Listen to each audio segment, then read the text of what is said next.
sang ancient songs, there lived an old monk named Tenzin. Every morning, he walked to the same quiet spot under a Bodhi tree that grew beside the monastery gate. From there, he would watch the sun rise and the world awaken. People often came to him hoping to learn the secret to peace and happiness.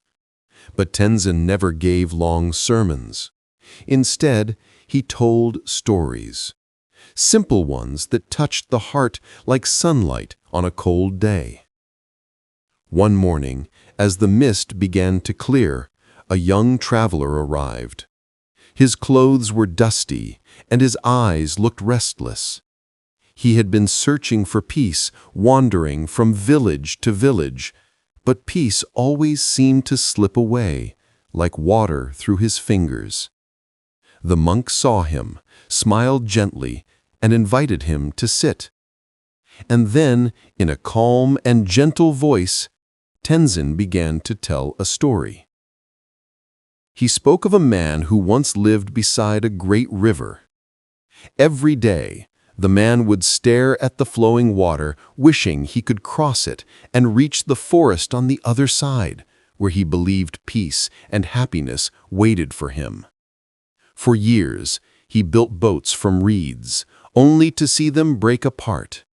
He shouted at the sky, cursed the current, and blamed the river for his suffering. One day, exhausted, he sat by the riverbank in silence. For the first time, he stopped fighting the flow and simply listened. The water gurgled and shimmered under the sunlight. Birds sang in the branches. He felt a strange stillness rise inside him, like the calm surface of the water after a storm. In that moment, he realized something. The river had never been his enemy. His own restless mind had been the storm all along. The monk's voice grew softer as he continued. "Peace," he said, "is not found by running away from noise. It is found by learning to be still in the middle of it." He then spoke of another lesson, one the Buddha had taught long ago. When we hold on to anger or pride, we carry fire in our hands and wonder why we burn.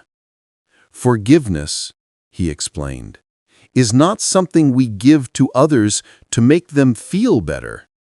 It is something we give ourselves so our heart can finally rest. The traveler listened quietly. The breeze rustled through the Bodhi leaves, and somewhere a bell chimed from the temple courtyard. Finally, the monk spoke of happiness. Happiness, he said, is not in tomorrow. It is in the step you are taking now. It grows when you stop wishing for more and start seeing what already is. He described how the Buddha once smiled at a bowl of plain rice, seeing not poverty, but the gift of life in every grain. How he thanked even the rain for its patience and the stones for their silence.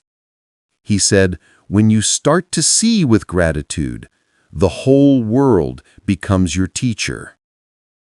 As the sun climbed higher, the young traveler felt tears in his eyes, not of sorrow, but of release. The mountains, the river, the birds, all seemed to breathe with him. The monk rose, bowed slightly, and walked away without another word. Yet in that silence, the traveler found the answer he had been seeking all his life. He realized that peace was not something he needed to find. It had always been there, hidden beneath the noise of his own thoughts.